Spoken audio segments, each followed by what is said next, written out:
the inner energy which determines our action frequently takes into account consciously only the objective result, and excludes from the teleological process any further retroactive effects upon ourselves. Yet unless the result of our activities ultimately produced an emotion in us, the conception of it would not generate any motive force to bring it into existence. This final link in the chain of action is not, however, its final purpose. Our teleologically determined volition ends very often with the objective result and does not consciously inquire beyond this point. Purposive action in contrast to causal instinctive action, it remains to be seen whether this distinction is, so to speak, only one of approach or method, may be formulated thus: purposive action involves the conscious interweaving of our subjective energies and the objective world, and a double impact of reality upon the subject. First, in an anticipation of the content of reality in terms of subjective intention, and second, in a retroactive effect of the realization of the object in terms of a subjective emotion. The role of purpose in life evolves from these conditions. It follows from this that so-called unmediated purposes contradict the very concept of purpose.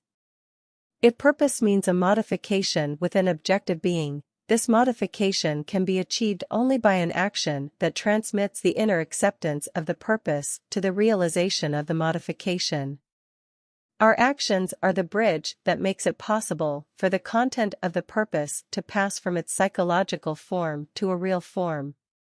Purpose is necessarily bound up with its means.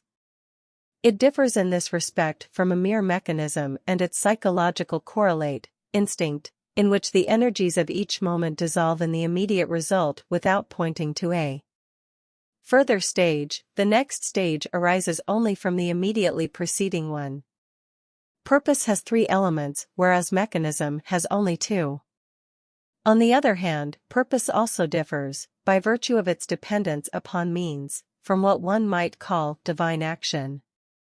In the case of a god, it is impossible that there should exist a temporal or material interval between the will and the deed. Human action that is interposed between these two elements is only the vanquishing of obstacles that cannot exist for a god, unless we think of him in terms of terrestrial imperfection. His will must be already the reality of whatever he wills. One may speak of God's final purpose for the world only in a very qualified sense, namely as the ultimate temporal condition that concludes its destiny.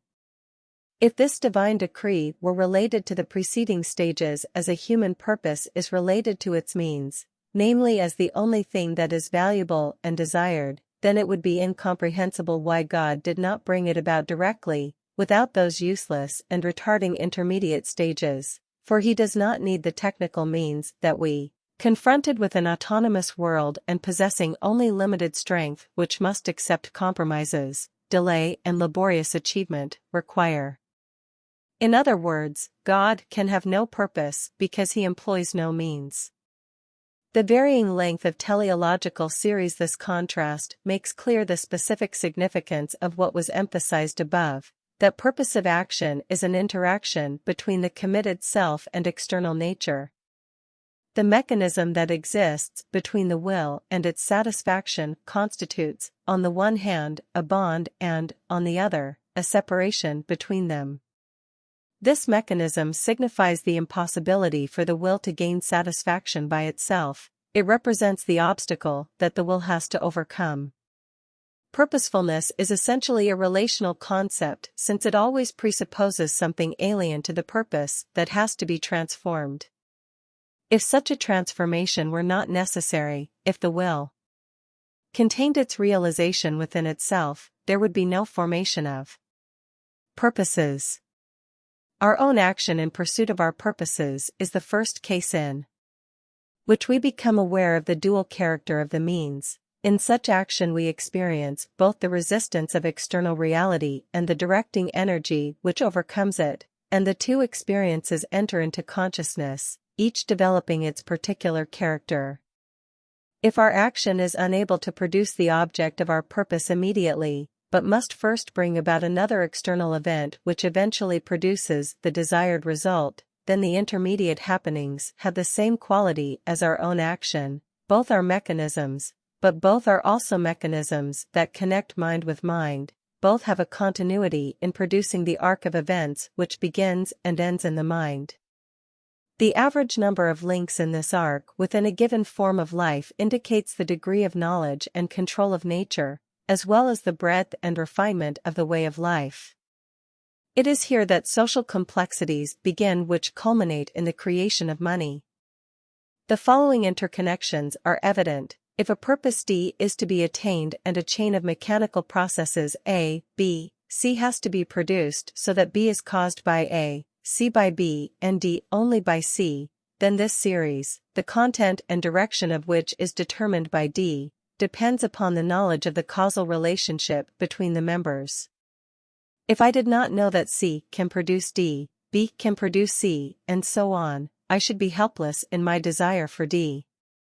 A teleological chain can never occur unless the causal connections between its elements are known. The purpose repays this service by providing the psychological impulse to seek out causal relations. Thus, the factual and logical possibility of the teleological chain depends upon the causal relation, but the interest of this causal chain, its psychological possibility, arises from the pursuit of an end. This interaction, which expresses in a general sense the relation between theory and practice, results in the fact that the more profound awareness of causality goes hand in hand with a more profound awareness of teleology. The length of the series of purposes depends on the length of the causal series, and on the other hand, the possession of suitable means produces very often not only the realization but also the very idea of a purpose. In order to understand the significance of this interweaving of natural and mental life, one must bear in mind the apparently obvious fact that we can attain more, and more essential, ends with a long series of means containing numerous elements than with a short series. Primitive man, who has only a limited knowledge of natural causes, is consequently restricted in his purposive action. For him, the arc of purposive action will contain as intermediate links little more than his own physical action and the direct effect that he can have upon a single object. If the expected effect does not follow from this action, then the appeal to a magical authority, who is expected somehow to produce the desired result, will appear less as a prolongation of the teleological series than as a proof that the end is unattainable. Whenever this short series proves inadequate, therefore, the purpose will be abandoned or, more likely, will not be formed at all. The prolongation of the series means that the subject, to an increasing extent, makes the force of the objects themselves work for him. As the most basic needs are satisfied, the more links are needed in the teleological series, and only a very sophisticated knowledge of causation can then succeed in reducing the number of links by discovering more direct connections and shorter paths within the natural order of things. This may lead to a reversal of the natural relationship. In relatively primitive periods, the simple necessities of life are procured by simple series of purposes, while the satisfaction of higher and more differentiated needs require more roundabout methods, but the progress of technology usually provides relatively simple and direct means of production for the latter needs, while the provision for the fundamental needs of life encounters growing difficulties which have to be overcome by more complicated means. In short, cultural development tends to prolong the teleological series for what is close to us and to shorten the series for what is remote. Here, the very important concept of the tool must enter into our consideration of purposive action. The primary form of the teleological sequence is that in which our action produces reactions in an external object, and these reactions, following a course determined by their own nature, culminate in the desired effects. The use of tools involves interposing another factor between the subject and this object, a factor that occupies an intermediate position not only in terms of space and time but also in terms of its content.